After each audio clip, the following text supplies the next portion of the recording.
Have you ever noticed something strange? Your child can watch a cartoon without blinking. They can remember every tiny detail from a game, a funny video, or a story they love. But when you ask them to finish one simple task, suddenly their eyes move away. Their hands touch everything. Their body becomes restless, and their mind seems to disappear. Most parents think, "My child is lazy," or "My child is spoiled," or "My child just doesn't listen." But what if the real reason is not laziness? What if your child's focus is not broken? What if it is being stolen in small pieces all day? And the surprising part is this: many parents accidentally train distraction without even realizing it. Before we blame the child, we need to ask deeper questions. Why can a child focus on cartoons but not homework? Why do they listen only after the parent becomes angry? What happens inside the child's brain before focus disappears? When does the child actually lose attention? And who is teaching the child how to respond? This video is not about making children perfect. It is about understanding why focus disappears. Because in many homes, the problem is not only the child's attention. The problem is the environment around their attention. Mika opens a soft paper screen and shows two rooms. In the first room, a child sits with a worksheet.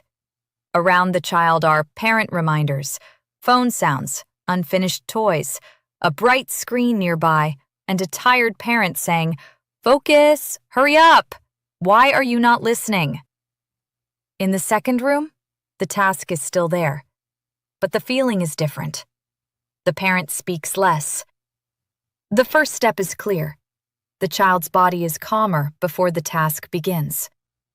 The difference is not magic. It is not because one child is better. It is because focus is not just a mental skill. Focus is a full body state. A child cannot give attention when their body feels rushed, their emotions feel tense, and their brain does not know where to begin. So the real question is not, "Why won't my child focus?" The real question is, what is taking their focus before the task even starts? Here is the first hidden reason. Many children do not lose focus during the task. They lose focus before the task begins. Imagine a child hears this: "Finish your work, sit properly, stop moving, don't forget this, hurry up, and listen to me." To an adult, these sound like normal instructions. But to a child's brain, this can feel like 6 open tabs at the same time. The child is trying to remember steps, control their body, manage emotions, understand time, and avoid disappointing the parent. That is a lot for a developing brain. So the child looks distracted. But inside, the brain may be overloaded. And here is the twist. The more we repeat instructions, the more some children stop hearing them. This is why shouting sometimes works for a few seconds. Not because shouting teaches focus, but because it shocks the child into reacting. The child moves because the parent's emotion became bigger than the task. But slowly, this creates a pattern. The child learns, calm instructions are background noise. Angry instructions are the real signal. Then parents say, "My child only listens when I shout." But maybe the child has learned that shouting is when the instruction finally matters. This is where many homes accidentally turn focus into fear instead of rhythm. Now let's bring in a Japanese-inspired lesson, but not the old shoes, bag, or cleaning routine angle. This lesson is deeper. In many Japanese-inspired learning environments, one quiet idea matters a lot: transition. A child is not suddenly pushed from chaos into focus. The child is gently moved from one mental state into another. There may be a small pause, a quiet signal, a predictable beginning, or a shared rhythm before the task starts. This matters because children do not switch attention like adults. They need a bridge. If a child is laughing, running, watching, touching, or arguing, their brain is in one mode. When we suddenly say, "Now sit and concentrate," we are asking the brain to jump without a bridge. And many children cannot jump. They crash. So the missing focus may actually be a missing transition. This is why a child may focus better after a simple calming pattern. Not a lecture, not punishment, not a reward chart with too many rules. Just a short bridge. One deep breath together. One clear sentence.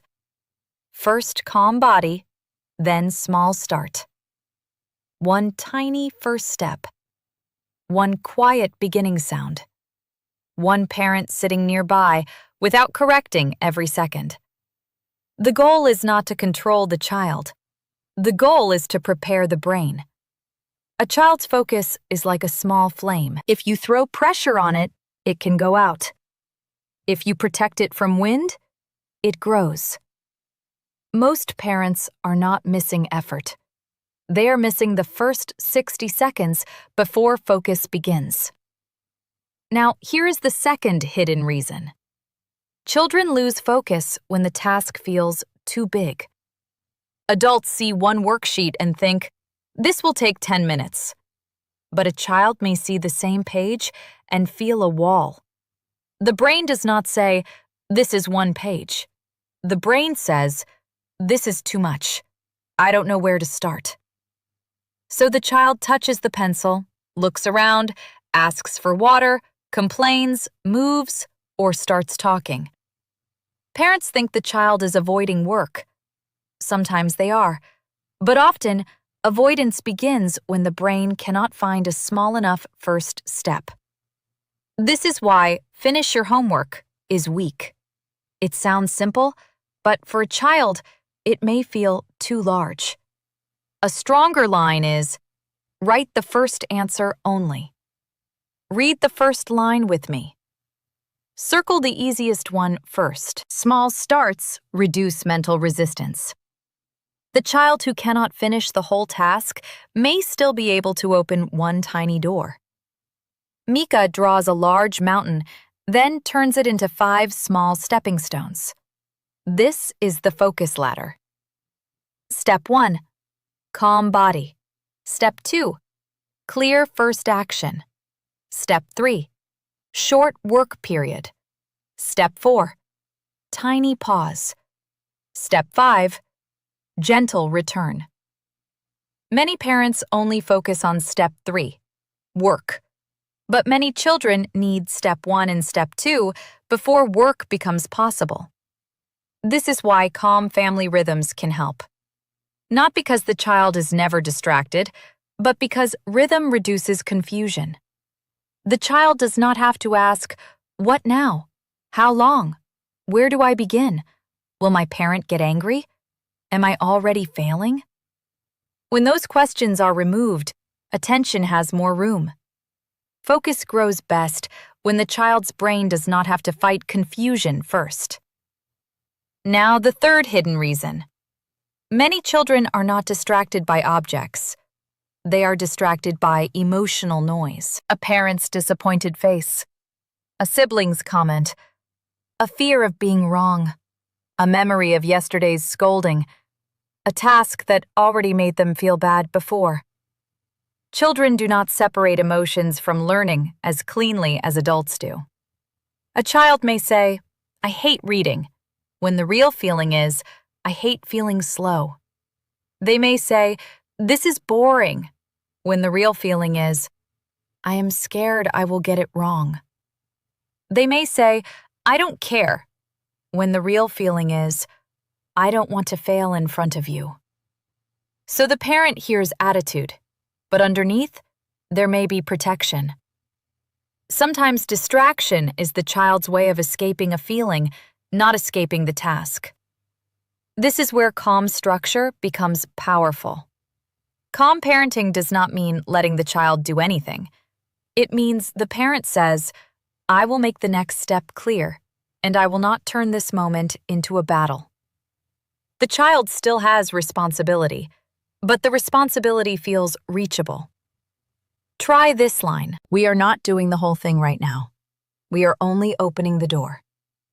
That one sentence can lower pressure, because focus does not return when a child feels trapped. Focus returns when a child feels safe enough to try. The fastest way to lose a child's attention is to make the task feel like a test of their worth. Now, let's talk about screens, but differently. The problem is not only screen time. The problem is screen rhythm. Many digital experiences train the brain to expect fast change. New sound, new color, new reward, new scene, new surprise. Then, real life feels slow. A book does not flash. A worksheet does not cheer. A parent's instruction does not give instant reward. So the child's brain may keep searching for stimulation. But this does not mean screens have ruined your child. It means the child's attention system may need practice with slower rhythms again. Like walking after sitting too long. You do not shame the legs. You rebuild the habit. The goal is not to panic about screens. The goal is to teach the brain how to enjoy slow attention again. Mika shows 2 jars. One jar says, fast attention. It has flashing stars, sounds, and quick rewards. The second jar says, deep attention. It has drawing, building, reading, quiet cooking, slow observation, and small problem solving. A healthy child needs more than one type of attention. Fast attention is not evil. But if the whole day is fast attention, slow attention feels painful. So instead of suddenly forcing 1 hour of quiet work, begin with small, slow focus windows. 3 minutes of drawing, 5 minutes of building quietly, 2 minutes of helping in the kitchen, 1 minute of noticing sounds outside. Short, simple, repeatable. Deep focus is not demanded in one big moment. It is grown through tiny, slow moments. Now, here is the practical method. Call it the Quiet Start Method. It has 4 parts. First, lower the noise before the task. Not only sound noise, but word noise, emotional noise, and choice noise. Second, give one clear first step. Not 5 instructions, not a lecture. 1 step. Third, stay near but do not hover. Some children focus better when the parent is calmly present, not constantly correcting. Fourth, end with identity, not judgment. Say, you started even when it felt hard.